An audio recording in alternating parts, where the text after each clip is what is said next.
కోదండరాం అనే వ్యక్తి ఒక రాజకీయ పార్టీకే అధ్యక్షుడు. ఆయన్ని ఎలా కాంగ్రెస్ పార్టీ ప్రమోట్ చేయగానే ఓకే చేశారు.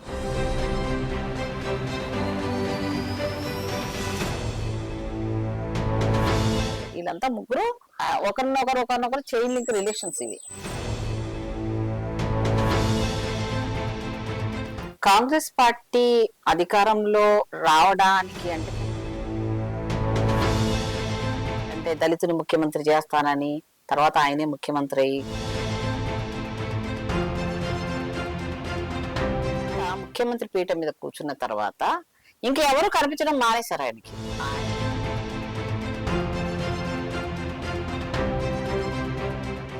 అట్లాగే ప్రతి స్కీమ్ వెనకాల ఒక దగ.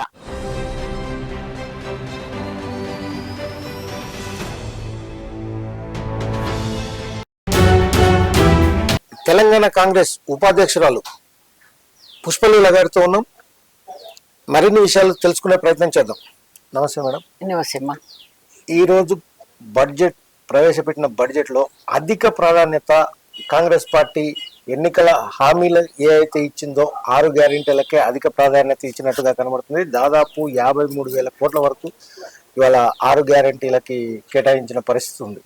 దీన్ని ఏ విధంగా కాంగ్రెస్ పార్టీ అధికారంలో రావడానికి అంటే తెలంగాణ ఇచ్చింది కాంగ్రెస్ పార్టీ. అసలు లెక్క చూస్తే కాంగ్రెస్ పార్టీ అధికారంలో ఎప్పుడూ రావాలి, 10 ఏళ్ల కిందే.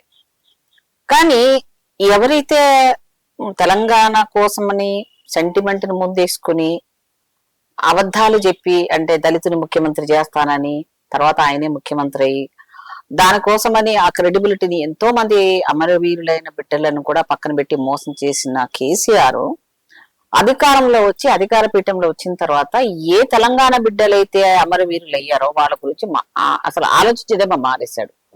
ఈ రోజు ఉస్మానియా యూనివర్సిటీలో ఉన్న బిడ్డలు కానివ్వండి, లేకపోతే నిరుద్యోగులు కానివ్వండి, యువకులు కానివ్వండి, రక్షణ కూడా కరువైపోయిన పరిస్థితిలో నిరుద్యోగ సమస్యతో కొట్టుమిట్టాడుతుంటే రైతులు గిట్టుబాటు ధర లేకుండా రైతులను బేడీలు వేసి, ఇదే ఖమ్మం జిల్లా లోపల మిర్చి రైతులను బేడీలు వేసిన ఈయన రైతు బంధు అని పెట్టాను కాబట్టి 100 తప్పులకు ప్రక్షాళన చేయడం కోసమని రైతు బంధు అనేది కూడా అది రైతుల కోసము, పేద వర్గాలు ఉన్న రైతుల కోసం చేయలేదు, కౌలుదారుని అసలు పట్టించుకోలేదు. సో ఇట్లాంటివన్నీ చెప్పి ఏం చేశాడంటే ఆయన సప్రయోజనం కోసము ఆయన తన తెలంగాణ తెచ్చడానికి సోనియా గాంధీ దగ్గరికి వెళ్ళి నా పార్టీ నీ దాంట్లో కలిపిస్తానని చెప్పి అబద్ధాలు ఆడి ఆ తర్వాత ముఖ్యమంత్రి పీఠం మీద కూర్చున్న తర్వాత ఇంకెవరు కనిపించడం మానేశారు ఆయనకి. ఆయన ఫ్యామిలీ, ఆయన కుటుంబ పాలన మొత్తానికి కోట్లాది రూపాయలు స్కామ్ల రూపంలో ప్రతి దగ్గర ఎలా తినాలి, తెలంగాణ బిడ్డలకు చెందవలసిన డబ్బులని ఏ రకంగా నిరుపయోగం చెయ్యాలి అనే దాంట్లోనే ప్రాజెక్టుల వంకలతోటి మోస్ట్ కరప్టెడ్ సీఎం గా ఈరోజు ఏదైనా అవార్డు పెడితే మా కేసీఆర్ గారికి ఇవ్వాలి. సో ఇప్పుడు మేము ఈ 10 సంవత్సరాలు ఎంత చెప్పినా ప్రతిపక్షాలు అనేది కూడా లేకుండా చేసి, మీరు చూస్తే అసెంబ్లీ చరిత్రలోనే బడ్జెట్ మీద ఇన్ని రోజులు మాట్లాడే వాళ్ళము, తర్వాత ప్రతి అంశానికి దాన్ని చక్కగా నిర్వహించి ప్రజలకు సమస్యలు తెలిసే విధంగా విధానాన్ని మేము పెట్టిన దాన్ని కూడా ఆయన ఇష్టం వచ్చినట్టుగా 1 రోజు 2 రోజు చేసేసి మొత్తం అన్ని కూడా క్లోజ్ చేసేసి అసెంబ్లీలో కూడా ప్రజల తరఫున మాట్లాడే అవకాశంగా లేకపోవడం, ప్రతిపక్షం అనేది లేకుండా చేయడం అక్కడ చేశాడు. అలాగే ఏవైతే పత్రికలు కేసీఆర్ గారికి అగెనిస్ట్ గా మాట్లాడే పత్రికలు మొత్తం నోరు మోయించేశాడు, ప్రజాస్వామ్యాన్ని చంపేశాడు. ఎవరైనా గట్టిగా మాట్లాడితే, ఎవరైనా ప్రశ్నిస్తే వాళ్ళని మొత్తం వాళ్ళ మీద కేసులు పెట్టడం, వాళ్ళని బెదిరించడం, వాళ్ళ ఎమ్మెల్యేలు ఆ రోజున్న పరిస్థితి అంటే ఎమ్మెల్యేలు కాకముందున్న వాళ్ళ ఆర్థిక పరిస్థితి, ఎమ్మెల్యే అయిన తర్వాత వాళ్ళ ఆర్థిక పరిస్థితులు చూస్తే ఒక్కొక్కరు ఎన్ని వేల కోట్ల అధికారులు అయిపోయారు. అలాగే ఈ కుటుంబం కూడా ఒకప్పుడు అద్దెంట్లో ఉన్నానన్న కూతురు కవితమ్మ ఈ రోజు ఎన్ని వేల కోట్ల రూపాయలు లిక్కర్ స్కామ్లు సంపాదించిందో ఈ రోజు ప్రజలకి ఇవన్నీ కూడా తెలిసిపోయేటట్టు చేసే ప్రయత్నాల్లో భాగం 10 ఏళ్ళు మనం శ్రమ పడ్డాం. అట్లాగే ప్రతి స్కీమ్ వెనకాల ఒక దగ, ప్రతి స్కీమ్ వెనకాల ఆఖరి గొర్రెలు కానివ్వండి, బర్రెలు కానివ్వండి, లేకపోతే నిరుద్యోగ నోటిఫికేషన్ విషయంలో కానివ్వండి, ఆ నోటిఫికేషన్ అనేది గవర్నమెంట్ లెవెల్లో ఉండాల్సింది ప్రైవేట్ వాళ్ళకి ఇవ్వడం కానివ్వండి, 10th క్లాస్ రిజల్ట్ లో అవకతవకలు జరిగినాయి, పిల్లలు సూసైడ్ చేసుకోవడం విషయంలో దగ్గర నుంచి కానివ్వండి, నోటిఫికేషనే కాకుండా ధరణి అనే ఒక పోర్టల్ పెట్టేసి రైతుల భూమి వాళ్ళు అక్కడే ఫిజికల్ గా ఉన్నారు, వాళ్ళే పట్టాదారులు, వాళ్ళే ఒరిజినల్, వాళ్ళకి తెలియకుండా వాళ్ళ భూముల్లో మార్పిచ్చేసి గవర్నమెంట్ భూములని వేసి నానా ఇబ్బందులు పెట్టి ఆఖరికి ఇంద్రమ్మ గారు దయ తెలిసి ఆ రోజుల్లో మాకు దళితులకి అసైన్మెంట్ భూములు ఇచ్చారు. మీకు కూడా సామాజికంగా ఒక రెస్పెక్ట్ రావాలి. ఆ విలేజ్ లో యాక్ట్ ప్రకారంగా ట్రైబల్స్ కోసం తీసుకొని వచ్చారు. అలాగే 311 జీవో పెట్టాము. ఎన్నిటి కూడా తన ఇష్టానురాజ్యంగా అసైన్మెంట్ భూములు లాగేసుకుని గవర్నమెంట్ భూములు లో భవనాలు కట్టించడం కనీసం. సో అసైన్మెంట్ భూములను కూడా మాకు ఇందిరమ్మ గారు ఇచ్చిన ఇల్లు కానివ్వండి, భూములు కానివ్వండి దక్కనీయలేదు. అందులో బడుగు బలహీన వర్గాల అందరికీ కూడా అదే చేశాడు.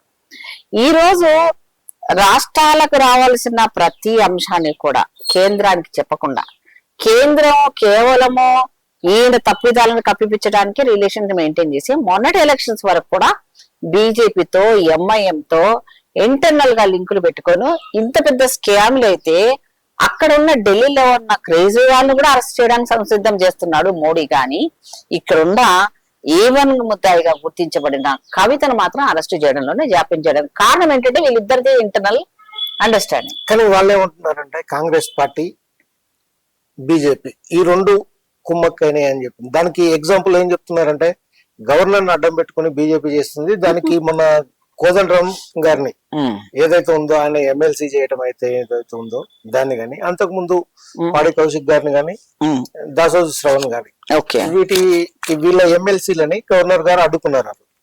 కేవలం రాజకీయ కోణం ఉంది అనే ఒకే ఉద్దేశంలో వాళ్ళని ఆ రోజు రిజెక్ట్ చేశారు. ఇవాళ కోదండరామ్ సారి అనే వ్యక్తి ఒక రాజకీయ పార్టీకే అధ్యక్షుడు.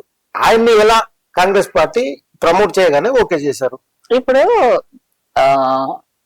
కేసీఆర్ గారిని అసలు ఎవరి మొహం చూపించి ముందు పెట్టి అధికారంలో వచ్చాడు? కోదండరాము దేవుడు ఆయన, లేకపోతే ఉద్యమమే లేదు అని ఆయన పేరు పెట్టి ఉద్యోగులను మోసం చేసి కోదండరామ్ గారిని ఒక పావులాగా వాడుకొని ఆయనను ఎన్ని అవమానాలు పాలు చేసి ఆయనకు అసలు ఎలాంటి కూడా హోదా ఇవ్వకుండా అవమానపరిచారు తెలంగాణ తెచ్చిన తర్వాత కూడా. సరే, ఈయన మీద కోపంతో పార్టీ పెట్టుకున్నాడా, ఈయన పెట్టుకున్నాడా, ప్రజల్లో చైతన్యం చెప్పి తీసుకురావడం కోసం ఆయన పనిచేశాడు. ఆ తర్వాత ఆయన మాకు కాంగ్రెస్ పార్టీకి అంటే అనుబంధంగా మా ఆలోచన విధానానికి కేసీఆర్ ని ఎలాగైనా సరే ఇంటికి పంపించాలన్న ఒక దృఢ సంకల్పంతో ఆయన మాకు మోరల్ సపోర్ట్ చేయడం జరిగింది. సో అట్లా చేసినప్పుడు వాళ్ళు విత్ ఇన్ ద పార్టీ కానీ మేము గుర్తిస్తాం. సో ఆయనకి ఎందుకు ఇచ్చారు అంటే వద్దంటారా, ఇవ్వద్దంటారా? గవర్నర్ కోటాలో ప్రముఖులకి అంటే కళాకారులకి వీళ్ళకి సంబంధించిన ప్రముఖులకు సంబంధించినటువంటి వాళ్ళకి ఇవ్వటం ఆనవాయితీ. కానీ రాజకీయ పాడి కౌశిక్ రెడ్డి వాళ్ళందరూ అదే కోటలో ఉంటే మరి గవర్నర్ గారు రిజెక్ట్ చేశారు కదా. మాకు గవర్నర్ గారికి ఏం సంబంధము? మీరిద్దరు మాట్లాడుకున్న రోజు ఈ రోజు కూడా మీరు గవర్నర్ గౌరవించలేదు. మేము వచ్చి ఆవిడ గురించి ఒక స్త్రీ అని గౌరవించాలి, ఒక గవర్నర్ అని ఆ పదవిని గౌరవించాలి. మేము ప్రతిపక్షంగా ఎంత మాట్లాడినా కూడా మాకు కన్సిడర్ చేయలేదు. ఇదే బీజేపీ పార్టీ కూడా ఉన్న బీజేపీ పార్టీ కూడా ఎలుగెత్తి చాటలేదు, దాని మీద ఖచ్చితమైన ధర్నాలు చేయలేదు. కేసీఆర్ ఎంత అవమాన సాంప్రదాయబద్ధంగా అసెంబ్లీకి కూడా రానివ్వకుండా, ప్రారంభోత్సవ స్పీచ్ ను కూడా ఇవ్వనివ్వకుండా, 15th ఆగస్టు రోజు కూడా ఆమెను రానివ్వకుండా అవమానాలు పరిచింది ఆయన. ఈ రోజు మేము ఆమెతో ఎలా కలుస్తామో? మేము సెక్యులరు, అదేమో జాతీయ పార్టీ అయినప్పటికీ కూడా అదొక మతపరంగా వెళ్ళే పార్టీ. సో దానికి మాకు ఎప్పుడు కుదరదు. కేసీఆర్ మొన్నటి ఎలక్షన్ లో గెలిచి ఉంటే ఇంకో రకంగా మాట్లాడేవాళ్ళు. ఇప్పుడు గెలవలేదు కాబట్టి దాని పందా మార్చి ఇప్పుడు మమ్మల్ని మాట్లాడుతున్నారు. ఒక్క రోజున కేసీఆర్ మోడీని తిట్టిన దాఖలాలు మనకు కనపడ్డాయి. కేటీఆర్ మాట్లాడారా మొన్న ఎలక్షన్స్ వరకు? అస్సలు మాట్లాడలేదు. ఎందుకు మాట్లాడేది? ఎంఐఎం మాట్లాడారా? మాట్లాడలేదు. వీళ్ళంతా ముగ్గురు ఒకరినొకరు చైన్ లింక్ రిలేషన్స్ ఇవి. సో ఎప్పుడైతే రిజల్ట్ రివర్స్ అయిందో ఇప్పుడు వాళ్ళకి బీజేపీ శత్రువులా కనపడి ఆ శత్రువును మాకు కలుపుతున్నారు. సో అలా కలిపితే యాక్సెప్ట్ చేయడానికి ఎవరు రెడీ లేరు. రేవంత్ రెడ్డి అస్సలు విన్నాడు. మా ముఖ్యమంత్రి గారు మీద ఎన్ని అభియోగాలు చేసినా, ఎన్ని ఆరోపణలు చేసినా ఆయన పందా ప్రజలకు తెలిసిపోయింది. ఆయన ఏం చేస్తాడన్నది, ఆయన ఏ రకంగా సాధించాడు తెలంగాణలో విజయాన్ని సాధించుకోవడానికి కార్యకర్తల సపోర్టు, సీనియర్ల సపోర్ట్ ను ఒక తాటి మీదకి తెచ్చి తెలంగాణ నిధులు అధికారంలో తీసుకురావడానికి ఆయన ఇష్టం. నువ్వు ముఖ్యమంత్రి ఎంత పంకిమాలను పెట్టుకోలేదా? ఎంతమందికి కార్పొరేషన్ చైర్మన్ తొత్తులకు ఇచ్చుకోలేదా? కొన్ని గవర్నర్ కోటాలో ఉన్న వాటిలో గతంలో నువ్వు ఇచ్చింది కదా, ఆమె వద్దనేది కదా. ఆ రోజు నువ్వు చేసిన దానికి మేము చేసిన దానికి చాలా తేడా ఉంది. సో మేము ఈయన ఉపాధ్యాయ కోటలో తీసుకోవచ్చు, ఈయన ఒక వేదాంత మంత్రి అంటే మామూలుగా ఆయన ఒక విజ్ఞానిగా తీసుకోవచ్చు, విద్యావేత్తగా తీసుకోవచ్చు. ఆయనకున్నది ఒక రాజకీయమే కాదు కదా, చాలా మల్టిపుల్ క్యారెక్టర్స్ ఉన్నాయి. అలాంటి వాళ్ళకి ఇవ్వడంలో తప్పులేదు కదా. అంటే రేవంత్ రెడ్డి గారు గతంలో పిసిసి అధ్యక్షుడు, ప్రతిపక్ష నాయకుడు, వాట్ ఎవర్ మేబీ ఏదైనా ఒక పార్టీకి అధ్యక్షుడుగా ఉన్నారు. ఇప్పుడు ఒక రాష్ట్రానికి సీఎం. అట్లాంటి హోదాలో ఉన్నటువంటి వ్యక్తి ప్రతిపక్ష నాయకుడిని అనుచిత వ్యాఖ్యలు చేయడం కరెక్ట్ అంటారా? మీ పత్రికలకు అప్పుడు నోరు లేదా? మీరు నోరు నొక్కేశారు కాబట్టి అప్పుడు ఎవరు అడగలేదు. మీకు ఆ దమ్ము మీకు కూడా లేకుండానా? మిమ్మల్ని మూసి చాప కింద మడిచి అవతల పడేస్తాడు కదా మిమ్మల్ని. అప్పుడు ఎవరిగా మాట్లాడలేదు. అంతకన్నా బూతులు చండాలంగా తిట్టాడు కదా అసెంబ్లీలో మమ్మల్ని పట్టుకొని. ఇప్పుడు కూడా ప్రజల మీటింగ్ లో లేవుగా ఏ చెప్పువా, ఆడోడు వచ్చిండు వీడొకడు వచ్చిండు, అదే నువ్వు మాట్లాడే భాష అంటే నువ్వు వండడం నీకు రాసిచ్చామా తెలంగాణ వాళ్ళందరూ కేసీఆర్ మాట్లాడాలి అని? అంటే ఆ రోజు అనుచిత వ్యాఖ్యలు ఇంతకన్నా ఘోరంగా మాట్లాడాడు.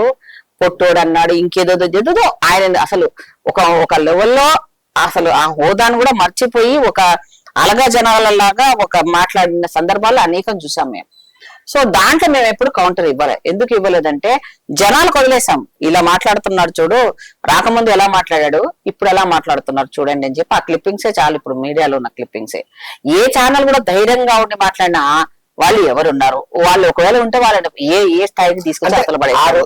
ఇప్పుడు తిట్టింది మా కేసీఆర్ ని తిట్టింది మాది రేవంత్ రెడ్డి ఒక్కడే కరెక్ట్ గా తిట్టగలడు, కరెక్ట్ గా తిట్టాడు. ఇంకా అవసరం అయితే ఇంకెక్కువే తిడతాడు. ఎందుకంటే దాంట్లో తప్పు లేదు. ఆయన ముఖ్యమంత్రి అయితే ఈయన కూడా ఇప్పుడు ముఖ్యమంత్రి. అనుచిత వాక్యం ఎందుకంటారు? దాంట్లో ఒక భాష ఉంటది, పార్లమెంటరీ అన్పార్లమెంటరీ ఉంటది. నువ్వు అన్పార్లమెంటరీ వర్డ్స్ ఎన్నోసార్లు వాడావు. నువ్వు వాడన్నాక నీ కొడుకు ఆయన ఏం చేశాడని? ఆయన తెలంగాణ సాధించలేదు, ఎక్కడున్నాడు అప్పుడు? ఆయన ఎట్లా మాట్లాడతాడు? పోనీ నువ్వు అంటే ఒక పెద్ద మనిషి సరిలే అనుకున్నావు, తెలంగాణ వాళ్ళు కూడా సరిలే అనుకుని ఊరుకున్నాం. ఈయన ఎవరండి మాట్లాడడానికి? ముఖ్యమంత్రి కొడుకు అయితే ఇంట్లో ఉండు, కూతురు వంద తప్పులు చేసినా వచ్చి ఆడవాళ్ళ పుస్తకాలు చెప్పే కార్యక్రమాలు చేసి లిక్కర్ రాని ఉండి తాగిపిచ్చి సావండి, కావాలంటే మా పెన్షన్ ఇస్తారని ఈ రోజు కూడా మాట్లాడలేదు. నువ్వు ఒక స్త్రీ గురించి ఏ రకంగా మాట్లాడలేదు. ఇప్పుడు వచ్చి ఓ మేడం మీదకి వచ్చి దాని లెక్క చెప్పు, నీ లెక్క చెప్పు అంటే ముందు నీ లెక్క మాకు అందరికి అర్థమైంది. లిక్కర్ రాణి గారు నీ లెక్క అర్థమైంది. నువ్వు ఎట్లా ఫ్లైట్లలో తీసుకుపోయినావు, డబ్బులు బేగంపేట ఎప్పటి నుంచి ఎట్లా తీసుకుపోయినావు, అన్ని కూడా అధికారుల దగ్గర ఉన్నాయి. ఇప్పుడు కూడా ఈ లోక్సభ ఎలక్షన్స్ అయినాక చూడండి మోడీ ఏం చేస్తాడో వాళ్ళ పని. ఎందుకంటే ఇద్దరు రిజల్ట్ రాలేదు కదా. సో ఇప్పుడు వాళ్ళిద్దరు శత్రువులు. ఆ శత్రువులను తీసుకొచ్చి మాకెందుకు కలుపుతారు? మేము ఏ కోసాన్ని కూడా మేము కలుపుకునే పరిస్థితి. మా రాహుల్ గాంధీ గారిని పార్లమెంట్ రానియకుండా మా రాహుల్ గాంధీ గారి నుంచి అనేకమైన మాటలు మాట్లాడిన ప్రధానమంత్రి గారిని గాని, బీజేపీ పార్టీని గాని, మేము మా రేవంత్ రెడ్డి గారు కానీ కాంగ్రెస్ బిడ్డలు ఎవరైనా సరే ఎవరైనా జీర్ణించుకుంటామా?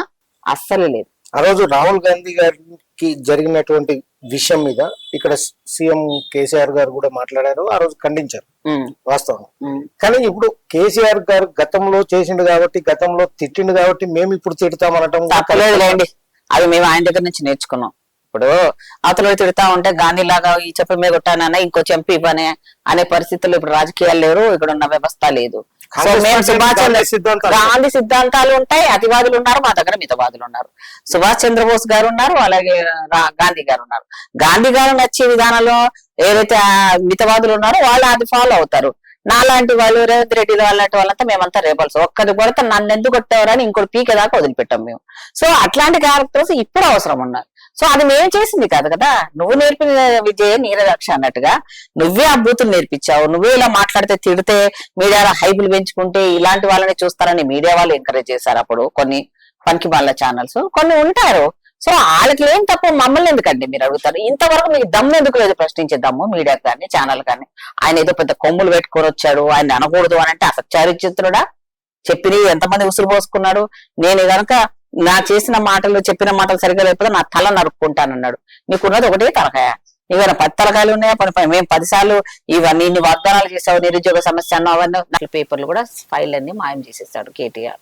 సో మొన్న గొర్రెలది కూడా చూస్తే అందులో ఫైల్ కూడా మాయం చేసేస్తారు. సో ఎంత మాయం చేసినా ప్రభుత్వం అనుకుంటే ఏ రకమైన ఎంక్వైరీ వేయాలన్నా అధికారులు రిటైర్ అయిపోయినా సరే వాళ్ళని తీయాలి. తీసి వాళ్ళ పైన పడితే తప్పకుండా అవన్నీ బయటకు వెళ్తుంది. అలాగే నేను మా రేవంత్ రెడ్డి గారు కూడా అదే చెప్తున్నా. మన డెఫినెట్ గా ఈలను కనుక ఫిల్టర్ చేయకపోతే, ఇప్పుడు అసెంబ్లీ స్టాఫ్ లోనే చాలా మంది 80% మెంబర్స్ నాకు తెలిసి టిఆర్ఎస్ అభిమానులే ఉన్నారు. ఆ ఎంప్లాయీస్ ఆ పార్టీ ఫాలోవర్సే ఇంకా ఉన్నారు. మీరు చూడండి, మేము వెళ్ళినప్పుడు వాళ్ళ వ్యవసాయాలను వాళ్ళ హావభావాలు చూడండి. మొన్న కేసీఆర్ గారు వెళ్ళి ప్రమాణ స్వీకారం చేస్తున్నట్టు వాళ్ళ ప్రజెంట్స్ చూడండి. అంటే తినేది ఇక్కడ, పాడేది ఎక్కడ? తింటారు, వ్యతిరేకం చేశారు, మమ్మల్ని నాశనం చేశారు, మన తెలంగాణ బిడ్డలు ఉసురు పోసుకున్నారు. వాళ్ళ సైడ్ మీరు ఏం మొహం పెట్టుకుని వాళ్ళకి పోయి జీవుజూరని మీరు చేస్తారు? సో ఈ రకంగా ఎంప్లాయీస్ ని ఎప్పటి వరకు అయితే సెట్ చేయరో మా ముఖ్యమంత్రి గారు కూడా ప్రాబ్లమే. అండ్ ప్రచార లోపం మాకుంది. సో నేషనల్ లెవెల్ ఉన్న రాహుల్ గాంధీ గారి కానివ్వండి, పార్టీ కానీ, మల్లికార్జున ఖర్గే గారి ఆధ్వర్యంలో కానివ్వండి, మేము ఇప్పుడు లోక్సభ ఎలక్షన్స్ కూడా వెళ్ళిపోతున్నాం కాబట్టి ప్రతి దగ్గర ప్రతి నియోజకవర్గంలో వీరు చేసిన ప్రతి తప్పును, ధర పొట్టలో ఉన్న అవకతవకల్ని ప్రతిది కూడా ప్రజలు కళ్ళగట్టినట్టు చెప్పడం ఈ రోజు బడ్జెట్ లో కూడా బట్టి గారు చాలా అనుభవజ్ఞులు, వారి ఆధ్వర్యంలో నడుస్తా ఉంటది. ఇంతకు ముందు లాగా మాట్లాడిన విధానానికి కౌంటర్ వేసేదానికి చాలా వరకు తేడా ఉంటదండి.